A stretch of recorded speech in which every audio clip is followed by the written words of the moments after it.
Il y a quelque chose que presque personne ne vous dit sur les arbres.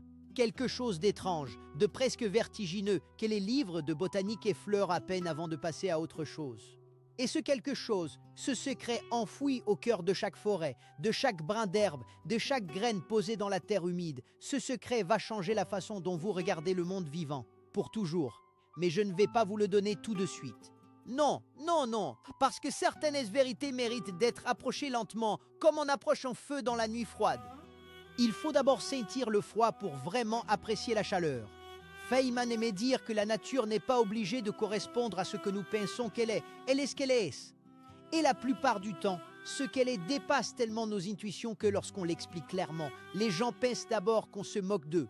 Puis vient une petite torsion dans la poitrine, juste là, 3 doigts sous le sternum, ce moment précis où la réalité replace une mensonge confortable par une vérité éblouissante. Ce moment-là est le but de tout ce qui suit.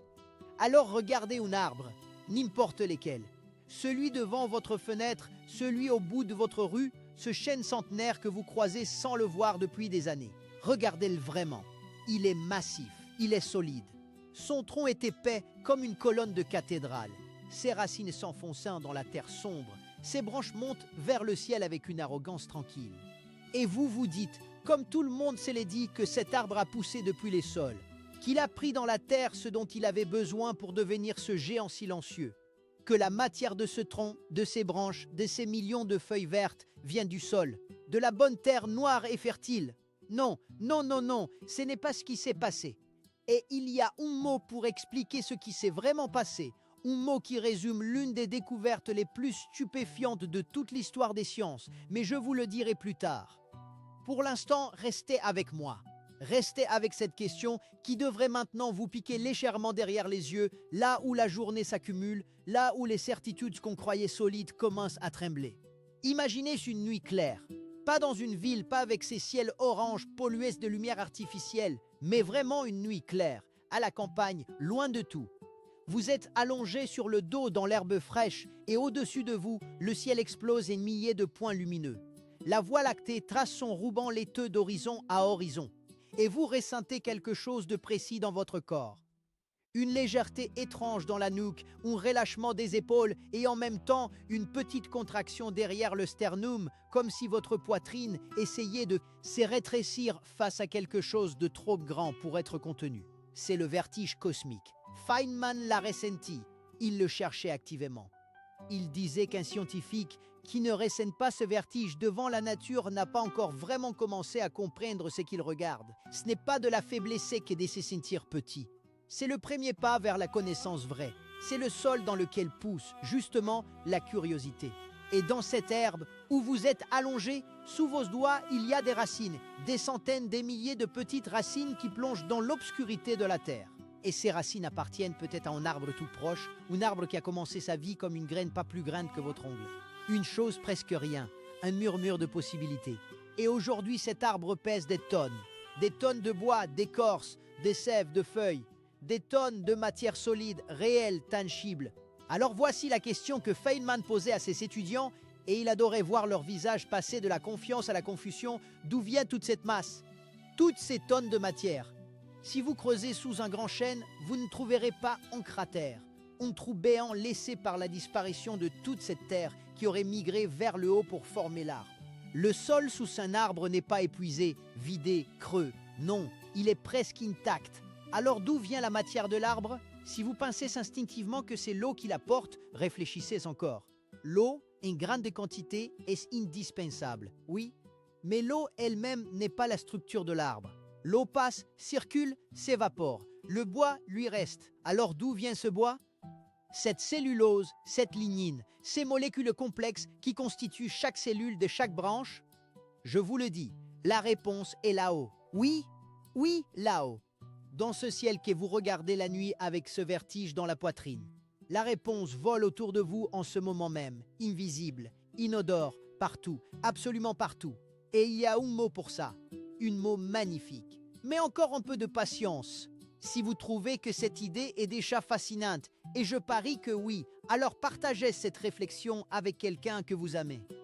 Laissez un commentaire en bas avec votre première intuition, votre première réponse à la question D'où vient la matière d'un arbre? Et si vous voulez que Feynman continue de vous chuchoter les secrets de l'univers à l'oreille, abonnez-vous maintenant, parce que chaque vidéo ici est une graine. Et ce que vous plantez dans votre esprit aujourd'hui change ce que vous voyez demain.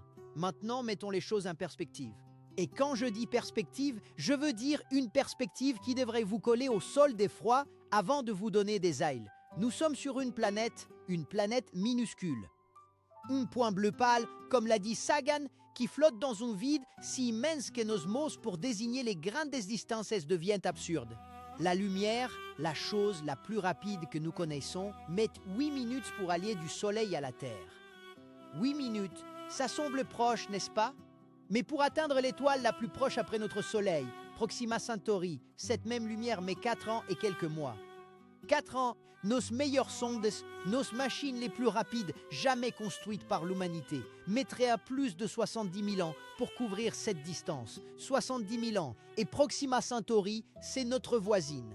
Notre voisine la plus proche dans une galaxie qui contient entre 200 et 400 milliards d'étoiles.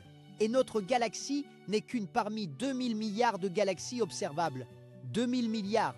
Feynman avait l'habitude de dire que quand les chiffres deviennent trop grands pour être ressentis, il faut les traduire en quelque chose de physique, de corporel.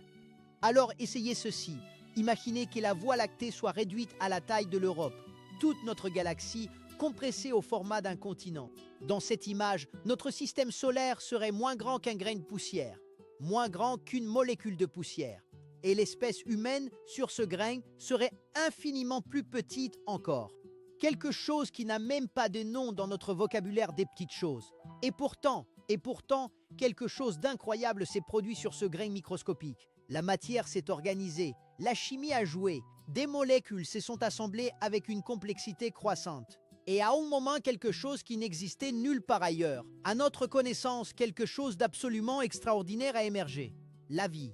Et dans cette vie, après des milliards d'années de tâtonnement évolutif, un animal étrange a ouvert les yeux, a regardé le ciel nocturne et s'est demandé « Qu'est-ce que c'est, cet animal? C'est vous, c'est nous. » Et cette question est la plus belle chose que l'univers se soit jamais posée à lui-même. Mais voici où ça devient sérieux. Voici où l'émerveillement doit coexister avec quelque chose de plus dur, de plus urgent, qui serre les poumons comme un air trop rare, parce que nous sommes sur un seul point, un seul. Et l'univers, lui, ne fait pas dans la sentimentalité. L'univers a des astéroïdes, des éruptions solaires, des supernovas, des changements climatiques qui ont déjà effacé sur cette Terre plus de 90% de toutes les espèces vivantes, non pas une fois, plusieurs fois. L'histoire de la vie sur Terre est une histoire de catastrophes successives, ponctuées de miraculeuses reconstructions. La grande extinction du Permien, il y a 252 millions d'années, a tué presque tout ce qui vivait sur cette planète. Environ 96% des espèces marines. Environ 70% des espèces terrestres à vertèbres. Parties, effacées, comme si quelqu'un avait passé une gomme sur le tableau de la vie. Et la vie a recommencé, lentement, obstinément, comme une racine qui cherche son chemin dans la roche. Mais la vie humaine, notre civilisation, notre mémoire collective, nos sciences, nos arts, nos musiques, nos questions sur les arbres et les étoiles, tout cela est infiniment plus fragile que la vie elle-même. Une civilisation ne revient pas comme une fougère après une catastrophe. Une civilisation qui meurt emporte avec elle tout ce qu'elle savait. Pensez à ce que ressentirait un enfant qui regarderait son père regarder les étoiles. Feynman avait un père comme ça, Melville Feynman, un homme qui n'avait pas fait d'études scientifiques mais qui possédait quelque chose de plus rare encore, la capacité de regarder le monde avec des yeux qui ne présumaillaient de rien. Cet homme emmenait son fils dans les forêts du New Jersey et lui posait des questions. Pas des réponses, des questions. Pourquoi cet oiseau porte-t-il une tache rouge? Qu'est-ce que la rouille, vraiment, si on y pense? Et le petit Richard apprenait quelque chose d'essentiel. Le nom des choses n'est pas la connaissance des choses. Savoir appeler quelque chose par son nom, c'est la carte. La réalité, c'est le territoire. Cet enfant a grandi. Il a découvert les lois de l'électrodynamique quantique. Il a reçu le prix Nobel. Mais surtout, il a gardé cette capacité à regarder le monde comme un enfant regarde un arbre pour la première fois et demande « Mais pourquoi ?» Et non pas pourquoi comme une politesse rhétorique, mais pourquoi comme une question qui vous tient éveillé la nuit, qui vous fait sentir une légère pression dans les tempes, là où les pensées cherchent à sortir. Alors revenons à notre arbre. Cet arbre fascinant et mystérieux. Et comprenons pourquoi la réponse à sa question apparemment simple est en réalité une fenêtre ouverte sur l'une des vérités les plus profondes de la nature. Une vérité qui connecte directement la biologie à la physique, la vie à la lumière, la Terre au cosmos. Voici le conflit que Feynman adorait créer dans l'esprit de ses étudiants. D'un côté, l'intuition. Tout le monde pense savoir d'où vient un arbre. De l'autre côté, la réalité. Froide, précise, magnifiquement contre-intuitive. Et entre les deux, il y a un fossé.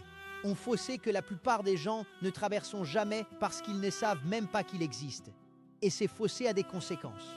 Parce que si on ne comprend pas d'où vient la matière d'un arbre, si on ne comprend pas la nature profonde de la photosynthèse et du carbone, si on ne comprend pas comment la vie capte l'énergie et construit la matière à partir de gaz invisibles, alors on ne comprend pas vraiment la vie. Et si on ne comprend pas vraiment la vie, on ne comprend pas vraiment ce que nous cherchons quand nous scrutons le cosmos à la recherche d'autres formes de vie. On cherche sans savoir ce qu'on cherche, et c'est dangereux, terriblement dangereux. Parce que la recherche des vies extraterrestres n'est pas un luxe intellectuel, ce n'est pas un hobby pour scientifiques rêveurs. C'est peut-être la question la plus vitalement importante que l'humanité ait jamais posée.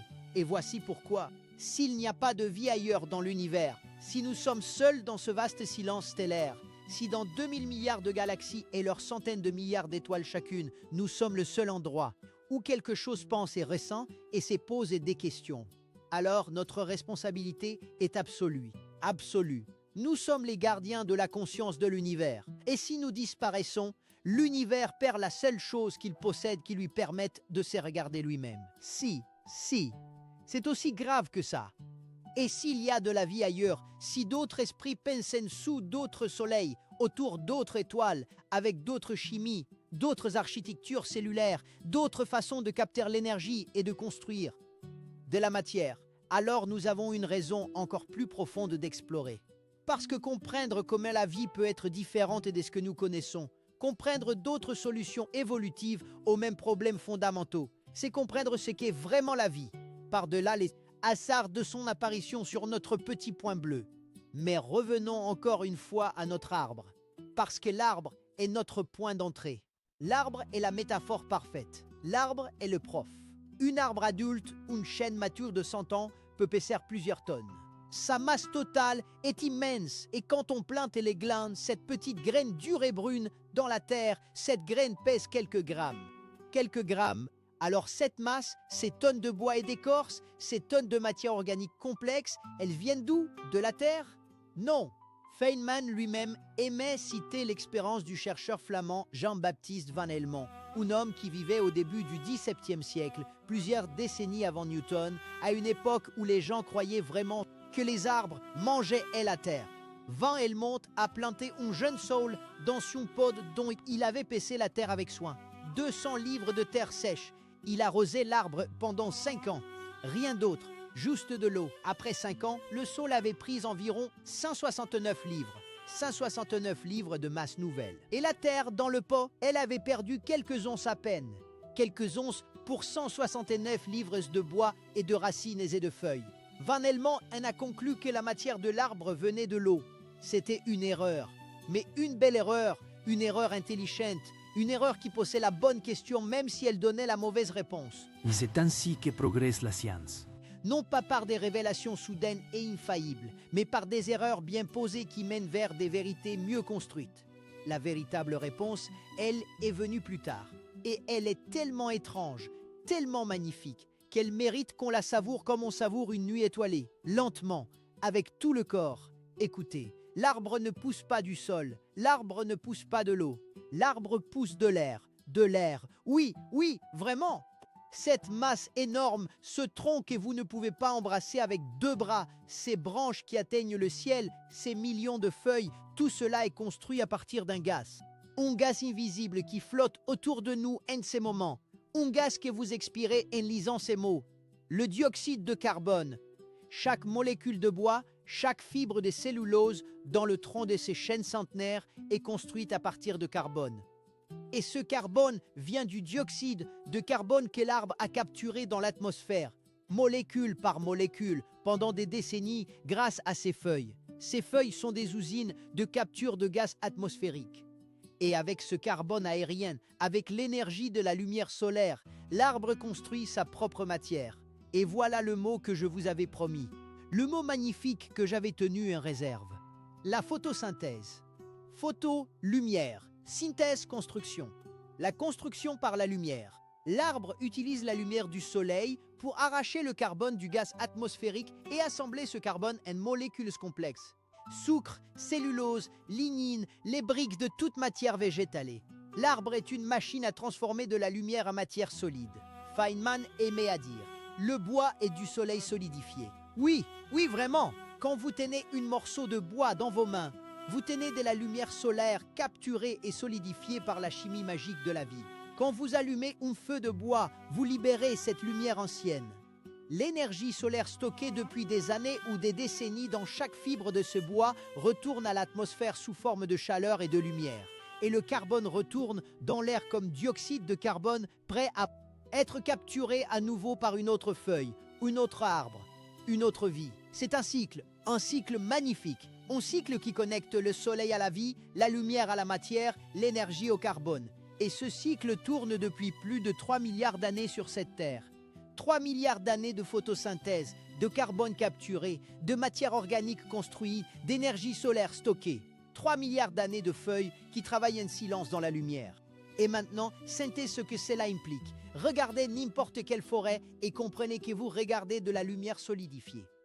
Regardez votre propre main et comprenez que vous aussi, à votre façon, vous êtes fait de carbone et que ce carbone a une histoire.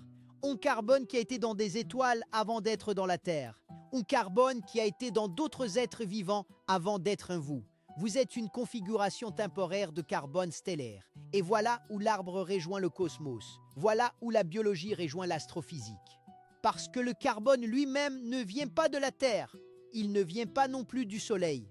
Le carbone a été forgé dans le cœur d'étoiles mortes. Des étoiles qui ont vécu et explosé des millions, des milliards d'années avant que notre Soleil ne naisse. Ces explosions stellaires, ces supernovas, ont sémé le cosmos de tous les éléments lourds que nous connaissons. Le carbone, l'oxygène, les calciums de vos os, le fer de votre sang.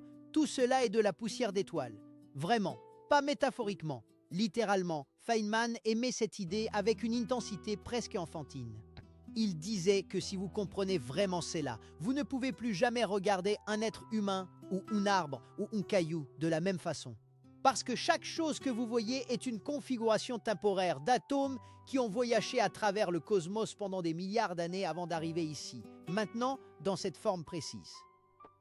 Et si tout cela est vrai, si la vie sur Terre est construite à partir de carbone stellaire, capturé dans des molécules organiques, organisées par des processus chimiques fascinants, alors la vie, au fond, est une propriété du cosmos. Pas une exception, pas un miracle improbable sur un point bleu isolé, mais une conséquence naturelle de la chimie du carbone dans un univers suffisamment vieux et suffisamment riche en étoiles. Et si la vie est une propriété du cosmos, si la chimie qui permet à un arbre de croître à partir de l'air est la même chimie qui s'est produite partout, où les conditions le permettent, alors la vie ailleurs dans l'univers n'est pas une fantaisie, c'est une probabilité statistiquement écrasante. Réfléchissez à ceci. Il y a environ 4 exoplanètes confirmées autour de l'étoile la plus proche de notre Soleil. Il y a plus de 5000 exoplanètes confirmées dans notre seule galaxie. Et nous avons à peine commencé à regarder. La plupart des étoiles ont des planètes. Un grand nombre de ces planètes sont dans des zones dites habitables, des distances orbitales où la température permettrait à l'eau liquide d'exister. Et l'eau liquide, avec du carbone et de l'énergie, c'est tout ce dont nous savons que la vie a besoin. L'eau, le carbone, l'énergie, c'est la recette. Et dans un univers avec 2000 milliards des galaxies de 400 milliards d'étoiles chacune, il est statistiquement presque inimaginable que cette recette n'ait fonctionné qu'une seule fois. Mais voilà le paradoxe. Voilà la chose qui devrait vous faire frémir, qui devrait produire une sensation précise dans votre nuque, comme un courant d'air froid sur une peau chaude. Ce paradoxe a un nom, la paradora de Fermi. Enrico Fermi, physicien de génie, prix Nobel, l'un des pères de la bombe atomique, est aussi l'un des esprits les plus acérés du XXe siècle, posait un jour une question simple à table, pendant le déjeuner à ses collègues. Mais alors, où sont-ils? Si la vie est si probable, si l'univers est si vaste et si vieux, si des milliards d'années se sont écoulées pendant lesquelles des civilisations auraient pu se développer et explorer et envoyer des signaux, pourquoi entendons-nous un silence absolu? Pourquoi n'avons-nous jamais reçu le moindre signe, la moindre trace, la moindre empreinte d'une autre intelligence? Ce silence n'est pas confortable. Ce silence, quand vous le regardez vraiment en face, devrait faire quelque chose de désagréable dans votre ventre, là au creux de l'estomac, là où la peur s'installe avant de remonter vers la gorge. Parce que ce silence pourrait signifier plusieurs choses, et certaines de ces choses sont terrifiantes. Première possibilité, nous sommes seuls, vraiment seuls. Dans tout cet univers immense et ancien, la vie intelligente n'est apparue qu'une fois, ici, maintenant, nous. La conscience de l'univers repose entièrement sur nos épaules fragiles. Et si quelque chose nous arrive, si un astéroïde suffisamment grand, si une éruption volcanique suffisamment massive, si une guerre nucléaire suffisamment dévastatrice nous efface, l'univers perd pour toujours la selle, chose qui lui permettait de se comprendre lui-même.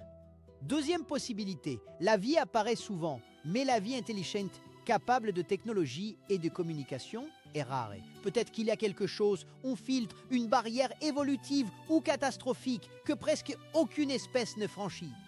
Et peut-être que ce filtre est devant nous, pas derrière nous. Peut-être que la plupart des civilisations qui atteignent notre niveau technologique se détruisent elles-mêmes avant de pouvoir s'éteindre dans le cosmos. Guerres, changements climatiques, ressources épuisées, armes de destruction massive.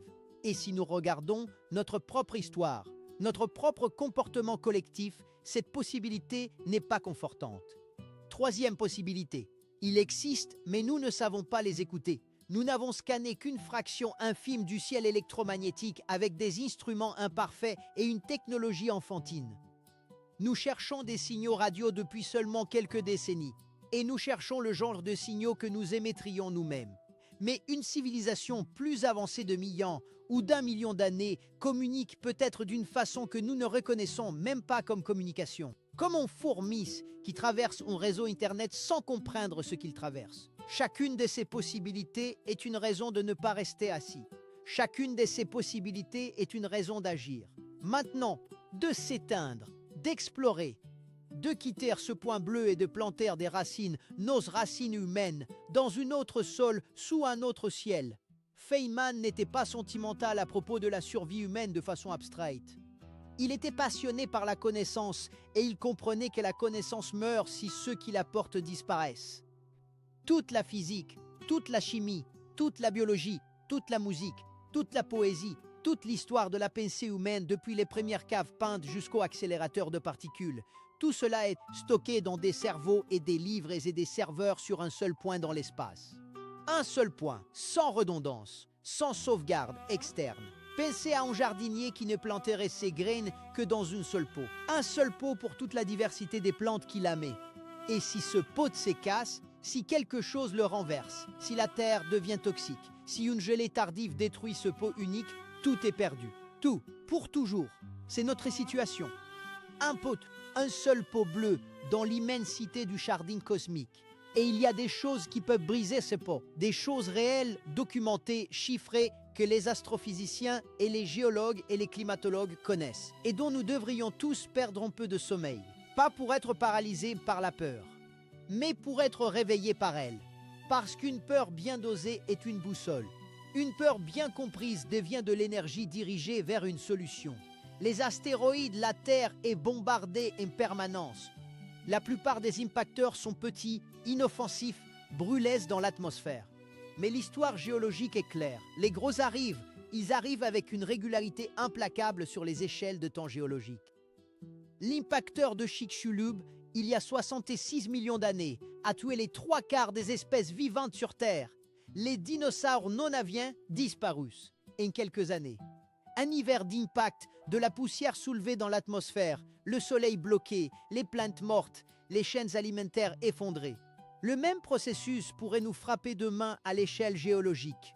Non pas de main au sens littéral, mais dans une fenêtre de risque sur laquelle nous n'avons aucun contrôle si nous ne développons pas les technologies nécessaires, le Soleil. Notre étoile bien-aimée, notre source de vie, la machine à photons qui permet à nos arbres de capturer leur carbone et de pousser vers le ciel. Notre Soleil va mourir. Pas demain. Dans environ 5 milliards d'années. Mais avant de mourir, il va grossir. Il va devenir une géante rouge s'étendant jusqu'à engloutir Mercure, Vénus et peut-être la Terre. Dans 1 milliard d'années, il sera déjà suffisamment lumineux pour rendre la surface terrestre hostile à la vie complexe. 1 milliard d'années, c'est loin, mais c'est fini. C'est une date de péremption. Et une espèce intelligente ne reste pas sur une planète avec une date de péremption sans prévoir la sortie. La dérive des plaques tectoniques, les super-éruptions volcaniques, le cycle long de la composition atmosphérique, tout cela évolue. La Terre dans 500 millions d'années ne ressemblera plus à la Terre aujourd'hui. La Terre dans 1 milliard d'années sera probablement inhabitable par la vie complexe. Ces échelles de temps dépassent notre intuition, mais elles ne doivent pas dépasser notre préoccupation. Et il y a nous-mêmes, la menace que nous représentons pour nous-mêmes, les armes nucléaires, les pandémies potentielles, le changement climatique d'origine humaine, les perturbations des chaînes alimentaires. Ce ne sont pas des dystopies science-fictionnelles.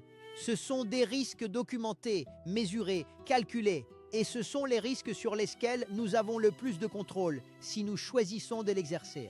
Feynman aurait dit « La pire erreur n'est pas d'avoir peur. La pire erreur est d'avoir peur de la mauvaise chose. Avoir peur de l'inconnu du cosmos et rester Thérèse dans notre peau bleue. C'est avoir peur de la mauvaise chose. La bonne peur, la peur productive, la peur qui construit des fusées et des télescopes et des bases martiennes, c'est la peur de rester statique, la peur de ne pas essayer. La peur d'une humanité qui, ayant eu la chance d'exister dans un univers aussi magnifique, n'a pas eu le courage de s'y aventurer. Pouvez-vous imaginer quelque chose qui ressemble à une telle tragédie? Une espèce qui avait la capacité de comprendre les étoiles, de lire l'histoire de l'univers dans la lumière des galaxies lointaines, une espèce qui avait posé les pieds sur sa propre lune et envoyé des sondes aux confins du système solaire, une espèce qui avait décodé la photosynthèse et compris que les arbres poussent de l'air et qui a choisi de rester là, immobile, jusqu'à ce que quelque chose l'efface pour toujours? Cette tragédie ne doit pas arriver. Point. Et voilà la bonne nouvelle. La magnifique, stupéfiante, réjouissante bonne nouvelle. Parce que Feynman croyait profondément que la science n'est pas seulement un outil de compréhension, c'est un outil de survie. Et nous sommes à un moment de l'histoire humaine où plusieurs choses extraordinaires convergent pour nous donner, pour la première fois vraiment, la capacité de commencer à devenir une espèce multiplanétaire. La propulsion. Nos fusées actuelles utilisent des réactions chimiques pour se propulser. C'est efficace jusqu'à un point, mais c'est terriblement lent pour les distances interstellaires. Mais il y a des technologies en développement qui changeront radicalement cette équation. La propulsion ionique, qui utilise des champs électromagnétiques pour accélérer des ions et créer une poussée continue, faible mais constante sur de très longues durées, permet d'atteindre des vitesses bien supérieures à celles des fusées chimiques sur les longues trachées. Des missions au-delà de notre système solaire pourraient devenir réalistes dans quelques siècles avec des versions avancées de cette technologie. Plus audacieux encore, il y a le concept de la voile solaire. L'idée que la lumière elle-même exerce une pression. Oui, la lumière a un momentum. C'est contre-intuitif parce que la lumière n'a pas de masse au repos, mais elle transporte de l'énergie et donc de la quantité de mouvement. Une voile suffisamment large et suffisamment légère dans le vide spatial, poussée par la lumière du soleil ou par des lasers terrestres puissants, pourrait en théorie être accélérée à des fractions significatives de la vitesse de la lumière. Le projet Breakthrough Starshot, financé en partie par des scientifiques et des entrepreneurs visionnaires, explore sérieusement cette idée pour envoyer de minuscules sondes vers Proxima Centauri dans une échelle de temps de quelques décennies. La fusion nucléaire. Depuis des décennies, les physiciens cherchent à reproduire le processus qui alimente le Soleil lui-même. Fusionner des noyaux d'hydrogène pour libérer des quantités astronomiques d'énergie avec un carburant abondant et peu de déchets radioactifs. Si nous y parvenons et les progrès récents sont encourageants, nous aurions une source d'énergie quasi illimitée. Et une source d'énergie quasi illimitée, c'est le fondement de tout le reste. Des propulseurs beaucoup plus puissants, des basses spatiales permanentes, des missions vers les étoiles qui deviennent invisageables à l'échelle de quelques siècles humains. La terraformation. L'idée de modifier une planète pour la rendre habitable par la vie terrestre. Mars est la candidate évidente. Mars a une atmosphère, même très ténue. Mars a de la glace d'eau au pôle et sous sa surface. Mars a un sol riche en composés chimiques potentiellement utilisables. Terraformer Mars prendrait des milliers d'années avec nos technologies actuelles. Mais les principes scientifiques sont solides. Libérer du carbone stocké dans le sol martien pour épaissir l'atmosphère. Importer des organismes photosynthétiques résistants pour commencer à produire de l'oxygène. Utiliser des miroirs orbitaux pour concentrer la chaleur solaire et réchauffer progressivement la planète. Et voilà où la photosynthèse revient magnifiquement comme une boucle narrative dans cette histoire. Pour terraformer Mars, pour créer une atmosphère respirable sur une autre planète, nous aurions besoin de la photosynthèse. Nous aurions besoin de plantes, de cyanobactéries, de tous ces organismes capables de capturer le dioxyde de carbone atmosphérique et de le transformer en oxygène et en matière organique. Les arbres ne pousseraient pas du sol martien, ils pousseraient de l'air martien, du dioxyde de carbone martien, de la lumière solaire, plus faible sur Mars mais présente. Ils construiraient leur masse à partir du carbone disponible dans l'atmosphère locale, exactement comme ils le font ici. La même chimie, la même logique fondamentale. Un autre sol, un autre ciel, une autre lumière, mais la même magie fondamentale qui fait qu'un arbre pousse de l'air. Et la recherche de vie extraterrestre, ce n'est plus de la science-fiction, c'est de la science, tout court. Le télescope spatial James Webb, le plus puissant jamais construit, observe en ce moment les atmosphères d'exoplanètes lointaines. Il cherche des signatures chimiques, des empreintes moléculaires que seule la vie biologique peut laisser dans une atmosphère. De l'oxygène libre, par exemple, qui en l'absence de vie se combinerait rapidement avec d'autres éléments et disparaîtrait. Du méthane en présence d'oxygène, ce qui est chimiquement instable sans une source biologique continue. Ce sont des biosignatures, des traces que laisse la vie dans l'air d'une planète. Et nous avons maintenant des instruments capables de les détecter à des dizaines d'années-lumière de distance. Dans notre propre système solaire, la situation est également fascinante. Europa, la lune de Jupiter, possède sous sa croûte de glace un océan d'eau liquide plus vaste que tous les océans terrestres combinés. Cet océan est chauffé par les forces de marée gravitationnelle exercées par Jupiter. Et dans les océans de la Terre, dans les profondeurs totalement dépourvues de lumière solaire, nous avons découvert des écosystèmes entiers fonctionnant non pas à partir de la photosynthèse, mais à partir de la chimiosynthèse, des organismes qui tirent leur énergie des réactions chimiques, des sources hydrothermales.